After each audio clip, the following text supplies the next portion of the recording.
This isn't just about basketball. It's about the moment a single rookie looked at the entire WNBA system and dared to pull the trigger.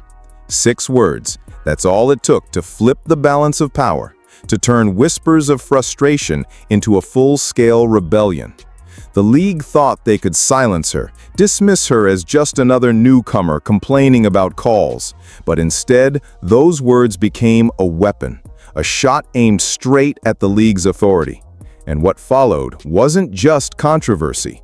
It was chaos, retaliation, and a chain reaction that's still shaking the WNBA today. So obviously I have the first injury and I sit out 4 games and then I come back and I play really well. Yeah. And I feel really good. And like even this beginning of the year, like I played great. Like I started the year really good. Like I felt really great. Like my numbers were great. I was shooting the ball well. And then I get hurt and it's like, okay, like you got to get healthy, whatever. You're like, I'm going to do whatever I can, to get back to what I was doing and whatever, feel good. To understand why those 6 words hit so hard, you need to see the cracks that were already spreading through the league. The WNBA wasn't in control. It was unraveling. Game after game, the officiating turned into a circus. Fans didn't just complain, they raged.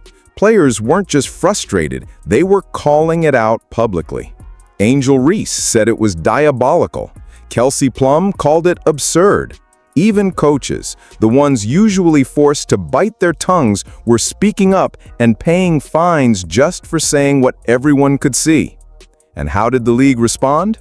Not with fixes, not with accountability.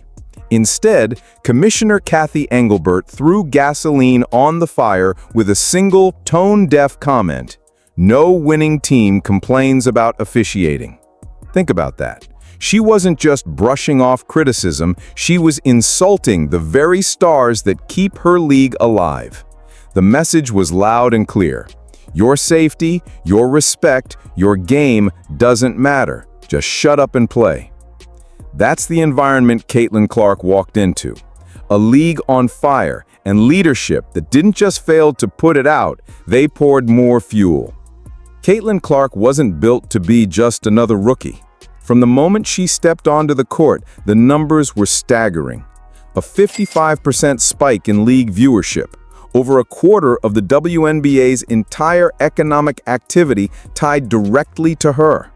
She wasn't just part of the business model, she was the business model. And everyone knew it. But then came the injury. Most rookies would have used that time to rest, recover, and hope for a quick return. Clark chose something different. Sources say she spent her time studying, not game film of her opponents, but the officiating itself. Tracking patterns, logging mistakes, building what some insiders described as a personal case file on the league. That's not frustration, that's calculation. That's a player who realizes she's not just fighting defenders on the court, she's fighting the very system that's supposed to protect her. And once she saw how deep the failures went, Clark knew she couldn't stay silent. But when she finally made her move, she didn't do it with a rant at a press conference. She saved it for the perfect stage. Hardest part has just been like the stop and go of everything. Yeah. And also like with the type of injuries that I've dealt with, like there's no real, it's not like 6 weeks. All right, you're coming back for the Connecticut Sun game on August all about how you 30th feel in the moment. or whatever. It's like, how do you feel? Like, and even like when I have been back, like, I don't know how I'm going to feel the next day after playing, like when you're dealing with like these type of injuries. So I think just like the patience of dealing with all of that and giving myself a lot of grace. And when Caitlin Clark dropped those 6 words, the league had a choice to make. They could confront the issue head-on, defend their officials, or at the very least, acknowledge the storm that was already boiling over. Instead, they froze. No press release, no statement, no fine. Nothing. And that nothing was everything. In sports, silence is louder than words. By refusing to act, the WNBA admitted what they could never say out loud, that Clark had them cornered. If they punished her, she would become a martyr, a rookie turned revolutionary taking on the system. If they defended the refs, they risked alienating the very player carrying their league into the spotlight. So they tried to wait it out. They thought if they said nothing, the fire would burn itself out. But Clark wasn't the one left exposed, they were. That silence became proof, not just to players, but to fans, that the league had no control, no backbone, no authority. And worse, it sent a message to every team and every official watching: Clark is fair game. That's the kind of message that doesn't just hang in the air, it festers. Because when leadership won't protect their biggest star, the court becomes an open battlefield. And the very next game would show just how dangerous that silence could be. When Clark finally returned to the floor, everyone knew what was coming. The crowd could feel it, the players could feel it, and especially the referees could feel it. Her words were still echoing, hanging over the game like a storm cloud. Every whistle, or lack of one, wasn't just a call anymore, it was a test. A test of whether the officials would protect the league's brightest star or prove her right in front of the world. It didn't take long for the answer. JCS Sheldon drove in and delivered a shot straight to Clark's face. Not a bump, not a hard contest, an outright strike. Dangerous, obvious, impossible to miss. And yet, after review, the refs called it a flagrant one, a slap on the wrist for a hit that could have sidelined her again. Moments later, Marina McBride shoved Clark with two hands, sending her crashing to the floor. No play on the ball, no basketball move, just a shove meant to hurt. And what happened? No ejection, no serious consequence.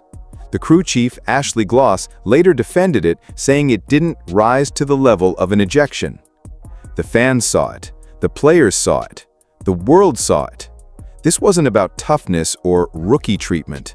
This was targeted. This was personal. And the irony? By letting it happen, the refs didn't just retaliate against Clark, they proved her point. They exposed the very incompetence and bias she had warned about.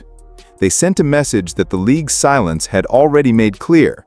Caitlin Clark was on her own. But Clark wasn't alone. Not anymore. When the referees failed to do their job, someone else decided to do it for them. And that someone was Sophie Cunningham. Late in the game, after watching her teammate take hit after hit with no real protection, Cunningham snapped. On a drive to the basket, JC Sheldon went up for a layup, and Cunningham dragged her to the floor. No hesitation, no apology. It wasn't a basketball play. It was a message. That moment wasn't about the Sun. It wasn't even about the scoreboard. It was about sending a warning shot to the officials themselves. If you won't protect our star, then we will. And Cunningham didn't try to hide it after the game. She said exactly what every fan was thinking.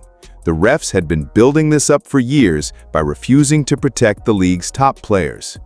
She didn't call it an accident. She didn't sugarcoat it. She called it out for what it was: payback.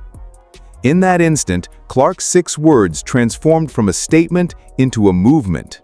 It wasn't just her against the league anymore. Her teammates had taken up the fight, turning silence into retaliation, and retaliation into a rallying cry. The WNBA wanted Clark to shut up and play. Instead, they got a team willing to fight back on her behalf, right there in front of the cameras. The Connecticut Sun game didn't just expose Caitlin Clark to dangerous fouls, it exposed the referees themselves. For years, officials could hide behind excuses, brush off criticism as heat of the moment or part of the game. Not anymore. That night, under the bright lights, the entire world watched them fail. Ashley Gloss and her crew had a choice: enforce the rules and protect the integrity of the game, or let their pride dictate the outcome. They chose pride. They minimized the blatant hit to the face.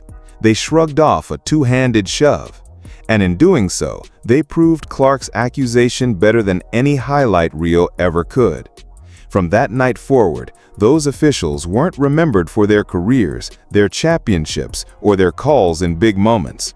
They were remembered for losing control, for being the referees who let their ego outweigh player safety, for being the crew that turned a national stage into evidence of a broken system. That kind of stain doesn't wash out. Once fans and players believe the refs are compromised, the trust is gone forever. And in sports, when trust disappears, so does authority. Clark didn't destroy those officials with her words.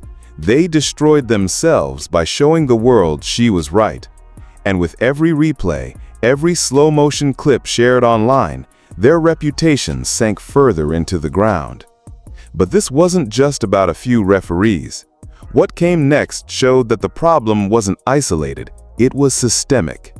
What happened on that court wasn't an isolated meltdown, it was the symptom of something much deeper, a system that looks broken at best and complicit at worst, because the numbers don't lie. Legal analysts pointed out a chilling stat. Caitlin Clark, one player, has taken 17% of all flagrant fouls in the WNBA this season. 17%. That's not random. That's not rookie initiation. That's a target, plain and simple. And when you pair that number with the league's silence, the picture gets darker. If the commissioner dismisses complaints, if refs minimize blatant aggression, and if Clark absorbs more dangerous fouls than anyone else, you have to ask, is this incompetence or is it strategy? Are rival teams being allowed, even encouraged, to wear her down physically, knowing the league will look the other way? That's why Clark's 6 words matter so much. She didn't just call out a bad whistle, she cracked the facade. She showed fans, players, and even the officials themselves that the league's foundation isn't solid, it's crumbling. And once one player proves the system can be challenged, others will follow. This isn't just Clark versus the refs anymore. This is a fight for the soul of the WNBA, a battle over who holds the power, the league office, or the players who actually make the league matter. And Caitlin Clark just showed everyone how to fire the first shot. Caitlin Clark didn't just throw a punch at the system. She exposed how fragile it really was. 6 words turned into a movement, silence turned into chaos, and the league's authority cracked under the weight of its own failures. But here's the question no one at the top wants to face. What happens when she's not the only one? What happens when other stars realize they don't need to play by the league's rules, when they see that speaking out makes them stronger, not weaker? What happens when the referees step onto the floor already knowing that fans, players, and media don't trust them anymore? That's not just a controversy, that's a power shift, and it's happening in real time. Clark fired the first shot, but the war for control of the WNBA is only just beginning. The next move? That's what everyone's waiting to see. And the damage? That was only beginning.